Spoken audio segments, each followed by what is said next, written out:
Olá, está começando mais um programa Fala Direito para você que nos acompanhe pelo canal 15 da NET, pela internet e também pelas redes sociais. E para você também, meu caro ouvinte da Rádio Web Universo FAC, a nossa rádio web aqui da Faculdade Maringá. E o tema do nosso programa de hoje é feminicídio. Para isso, nós convidamos o promotor de justiça, Dr. Antônio Boton Júnior. Doutor, seja bem-vindo ao nosso programa. Olá, Altair. Olá, ouvintes. Olá, telespectadores. Eu agradeço pelo convite, pela oportunidade à Faculdade Maringá de podermos tratar de um assunto tão tocante à nossa sociedade e que desperta bastante interesse também na vida social, na vida acadêmica. Doutor, essa questão de violência contra a mulher é até uma questão cultural, né? Ao longo dos tempos, a mulher ela foi sempre colocada como submissa ao homem, até quase que propriedade do homem. Isso contribui muito para que tenha esse crescimento da violência contra a mulher, não? Sim, Altair. Lamentavelmente, nós ainda temos uma sociedade com um ranço bastante machista, um patriarcalismo bastante acentuado, e isso contribui, infelizmente, para o número de violência contra a mulher. São violências geralmente baseadas nesse comportamento machista por parte do homem né, em desfavor da mulher. Agora, doutor, para a gente falar um pouco sobre feminicídio, para a gente de fato entrar no nosso tema, nós temos uma pergunta de um acadêmico. Olá, meu nome é Débora. Eu gostaria de perguntar para o professor Antônio Boton qual a diferença entre homicídio simples e feminicídio. Olá, Débora. Obrigado pela pergunta. Bem, a diferença entre o homicídio simples e o feminicídio está na motivação, porque o homicídio simples, como diz o nosso Código Penal, lá no artigo 121, é matar alguém. Já o feminicídio, que é considerado uma qualificadora do homicídio, significa o assassinato da mulher motivado pela condição do sexo feminino. Então, exemplificando, quando se mata uma mulher, não necessariamente significa um feminicídio. Quando se mata, por exemplo, uma mulher numa briga de trânsito ou por uma dívida do vizinho, que o vizinho está cobrando eventualmente, isso significa um homicídio e às vezes pode caracterizar uma qualificadora. Já o feminicídio é o assassinato da mulher pela condição de ser mulher. Então, muitas vezes acontece, por exemplo, de o ex-companheiro, o ex-namorado, matar a mulher porque não admite que o fim do relacionamento, a separação, enfim. Isso significa, né, traduzindo, é um comportamento machista de possessividade, propriedade em relação à mulher, e aí caracteriza o feminicídio. Então, o crime simples, só citando um exemplo assim para deixar bem claro, um homem entrou para assaltar. No meio de um assalto, ali correu, ele disparou um tiro e matou uma mulher. E isso é só um homicídio. Bem, nesse caso, nós até vislumbraríamos a ocorrência de um chamado latrocínio, que é a morte da vítima no contexto do roubo. Mas ainda tentando explicar um pouquinho melhor, Altair. Digamos que uma mulher tem uma dívida num estabelecimento comercial e o dono desse estabelecimento comercial vai cobrar a mulher até a casa dela e acaba entrando numa discussão e vem a matar essa mulher, com quem ele não teve qualquer tipo de relacionamento, não foi uma namorada, não é uma ex-mulher, nada disso. Simplesmente era uma cliente ali do estabelecimento e ali numa discussão dessa dívida do estabelecimento ele veio a matar essa mulher. Bem, isso ocorreu a morte de uma mulher, né, pelo exemplo, não significa necessariamente ter ocorrido um feminicídio. Nesse exemplo, nós estaríamos diante de um homicídio qualificado pela motivação fútil, um motivo banal, que não justificaria jamais o crime. E foi uma grande desproporção entre a ação e esse resultado morte. Já o feminicídio, como dito, ocorre nas situações em que houve ou há um relacionamento íntimo de afeto entre o autor do crime e a vítima, e a motivação é pela condição, pelo simples fato de ser mulher. Sim. Né? Então, matou pela condição do sexo feminino. Né? E é bom lembrar também que o próprio Código Penal estabelece quando há as razões da condição do sexo feminino. Porque o Código Penal, no artigo 121, diz que caracteriza o feminicídio a morte da mulher por razões da condição do sexo feminino. E o próprio Código diz quando essas razões existem. Vale dizer, quando há violência doméstica e familiar contra a mulher, e aí é necessário nós recorrermos à Lei Maria da Penha para fixarmos essas hipóteses, ou quando há um menosprezo ou discriminação à condição da mulher. Então, são essas razões estabelecidas pelo Código Penal. Doutor, o feminicídio se caracteriza somente uma ação do companheiro de uma outra pessoa? Por exemplo, se um pai se revolta com a filha e acaba assassinando a filha, ele pode ser caracterizado como um feminicídio também? Depende da motivação ali que levou a isso, até pelo fato de ser uma mulher, ser uma filha? Sim, muito provavelmente vai ser um feminicídio, né? Mas vai depender da motivação. Se esse pai mata a filha pelo fato dela ser mulher, né, alguma motivação relacionada a essa condição do sexo feminino, isso caracteriza o feminicídio. Né? Mais ou menos um raciocínio simples, digamos, ele não mataria na mesma situação se fosse um filho, homem, Entendi. Mas matou a mulher pelo fato, ou filha, né, pelo fato dela ser mulher, dependendo ali do caso concreto. Aí nessa hipótese caracteriza o feminicídio. É mais ou menos nós trocarmos aí os personagens, coloquemos o homem na situação dessa mulher para ver se o pai mataria. Né? Então, se não matar pela condição de ser homem, não seria o feminicídio. Agora, a lei do feminicídio é recente, ela é de 2015.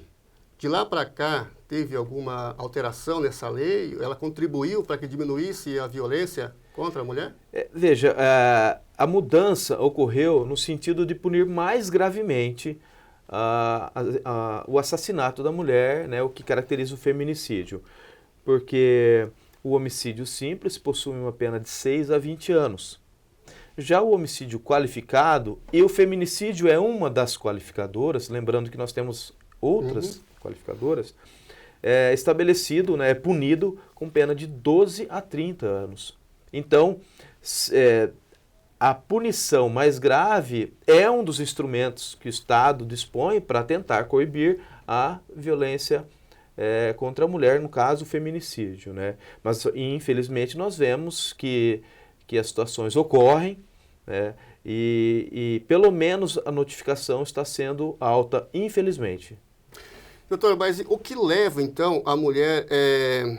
Claro que são vários contextos sociais, mas realmente o que leva a mulher a não denunciar o seu parceiro quando ela começa a sofrer algum tipo de violência, que isso pode lá na frente culminar com um feminicídio? As mulheres ainda têm medo de denunciar?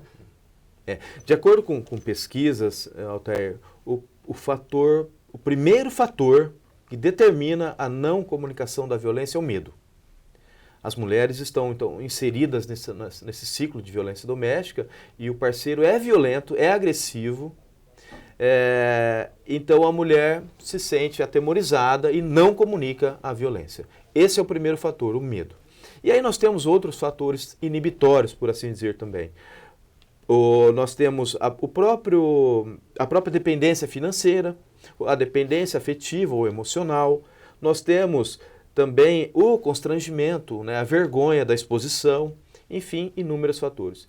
E é por isso, então, que nós não devemos julgar pelo simples fato de não ter comunicado o fato. Não podemos julgar essa mulher porque não comunicou o fato ou porque não se separou dessa pessoa agressiva.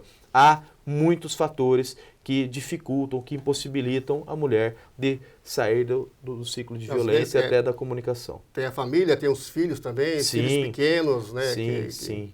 Os personagens envolvidos, ou seja, né, o agressor e a mulher agredida, diferentemente do que ocorre num crime comum, por exemplo, de furto, de roubo, em que esses personagens têm interesses antagônicos diversos, separados, né? Quem entra lá na sua casa, um ladrão, você nem conhece muito provavelmente, muitas das vezes. Já num crime de violência doméstica, né, do marido contra a mulher, as pessoas possuem esses laços afetivos, as pessoas muitas vezes possuem filhos, estão, né, nessa mesma família. Então é muito complexo mesmo e dificulta a comunicação por parte da mulher dos fatos à autoridade policial. Doutor, agora nós temos mais uma pergunta aí dos nossos acadêmicos. Meu nome é Salma, eu sou acadêmica do 4º ano de Direito e eu gostaria de saber a diferença entre feminicídio e femicídio e o que está sendo feito para os órfãos do feminicídio. Olá, Salma, também obrigado pela pergunta, que é bastante interessante. Essa diferença, né? Qual a diferença entre o feminicídio e o femicídio? Bem, como foi dito já anteriormente, nem sempre a morte de uma mulher configura o feminicídio. Nós dissemos que quando há o assassinato de uma mulher, pura e simplesmente, há o chamado femicídio, é a morte da mulher. Já quando ocorre o assassinato da mulher motivado pela condição do sexo feminino, aí sim nós temos o feminicídio. Então depende dessa motivação. Essa é a diferença entre o femicídio e o feminicídio, né? Ainda tentando explicar através de um exemplo, quando você, por exemplo, vai até um estabelecimento comercial e acaba discutindo lá com a dona do estabelecimento comercial, com quem você nem conhecia, né, uma pessoa desconhecida totalmente, e acaba matando essa mulher, nós temos um femicídio. Já o ex-namorado, o ex-marido, que não conforma com a separação e vem a matar essa mulher, aí nós estamos diante de um feminicídio, né? Doutor, em relação à segunda pergunta da Salma, o que está sendo feito em relação aos órfãos do feminicídio? Também uma pergunta bastante pertinente, porque, como dito também, as partes envolvidas, o agressor, o assassino e a vítima, a mulher, geralmente possuem filhos, né? Geralmente possuem filhos. E quando ocorre essa morte da mulher, não é, muitas vezes, viável ou não é nada recomendável que se fique com o pai, que foi o assassino da mãe. Nesses casos, nós temos algumas possibilidades. O que ocorre na prática, muitas vezes, em sendo não recomendável, não sendo em prol dos interesses desses filhos, eles são colocados sob a guarda de um parente. Busca-se primeiro um parente próximo, um avô, materno, paterno, ou um tio, uma tia, enfim, um padrinho, uma madrinha, uma pessoa de preferência ali parente, próxima, e, em último caso, né, em hipóteses mais graves, aí elas são colocadas em casas de acolhimento. Doutor, nós vamos fazer um rápido intervalinho comercial. Daqui a pouquinho a gente continua batendo esse papo.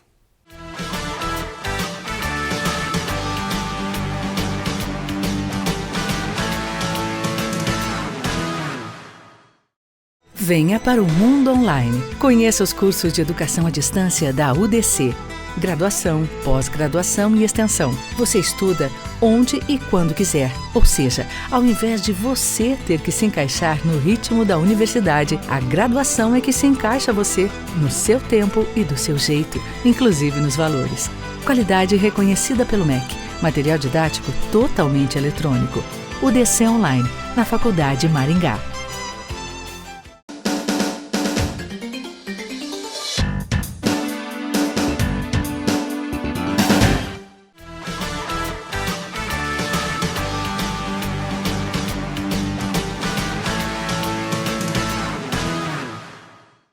Estamos de volta com o nosso programa Fala Direito e hoje nós estamos falando sobre feminicídio. E para debater esse assunto, nós estamos recebendo aqui o promotor de justiça, Antônio Boton Júnior, né, que está discorrendo, dando algumas informações para nós sobre esse tema tão polêmico e tão complexo. Doutor, eu fiz algumas pesquisas aqui. O Brasil, ele é o 5º país do mundo em casos de feminicídio, só perdendo para El Salvador, Colômbia, Guatemala e Rússia. Nós estamos numa situação bastante delicada. Como fazer para mudar isso? Realmente os dados são preocupantes, Altair. Nós também temos conhecimento de que, infelizmente, a cada 2 horas no país, uma mulher é assassinada, o que caracteriza, né, dentro dessa perspectiva do feminicídio. Bem, ainda nós insistimos de que se trata, muitas vezes, isso está envolvido com o aspecto cultural. Nós não podemos negar que a sociedade é ainda muito enraizada em comportamentos machistas, né, no patriarcalismo, enfim, o que já falamos, e isso acaba desaguando no feminicídio. Bem, então, além do aspecto penal, que de certa forma também é um instrumento para se combater, para se coibir o feminicídio, é necessário um envolvimento da sociedade sob o ponto de vista cultural.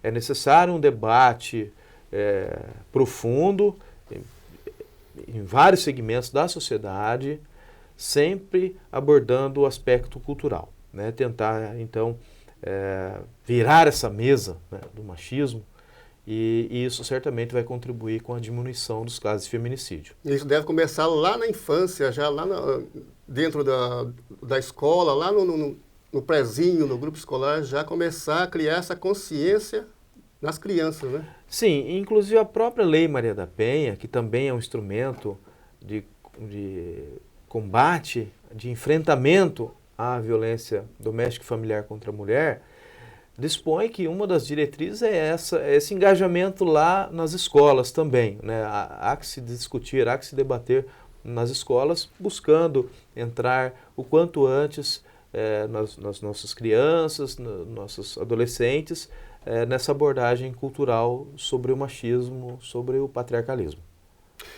Para a gente continuar agora, nós temos mais uma pergunta de uma acadêmica. Olá, meu nome é Larissa e eu gostaria de perguntar, quais são os meios efetivos de proteção às mulheres que sofrem esse tipo de violência? Olá, Larissa, também agradeço a pergunta. Bem, uma das maneiras que nós entendemos bastante efetiva de coibir essa violência são as chamadas medidas protetivas, Altair. As medidas protetivas são medidas que buscam afastar o agressor da mulher. Nós temos várias medidas protetivas previstas na Lei Maria da Penha, né? As mais conhecidas são o de afastamento do agressor do lar conjugal. Nós temos a proibição do agressor de não se aproximar da vítima.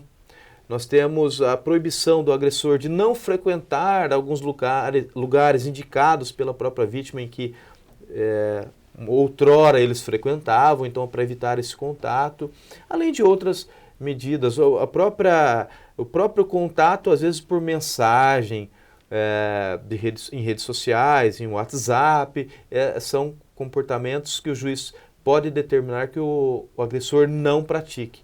E, caso venha a descumprir uma medida protetiva, e daí a eficiência da medida, caracteriza um crime, possibilita a prisão em flagrante, se for o caso, daquele que está descumprindo a medida protetiva, e ainda possibilita a decretação da prisão preventiva desse agressor. Então é um instrumento bastante efetivo, a estipulação, né, a concessão da medida protetiva em prol da mulher.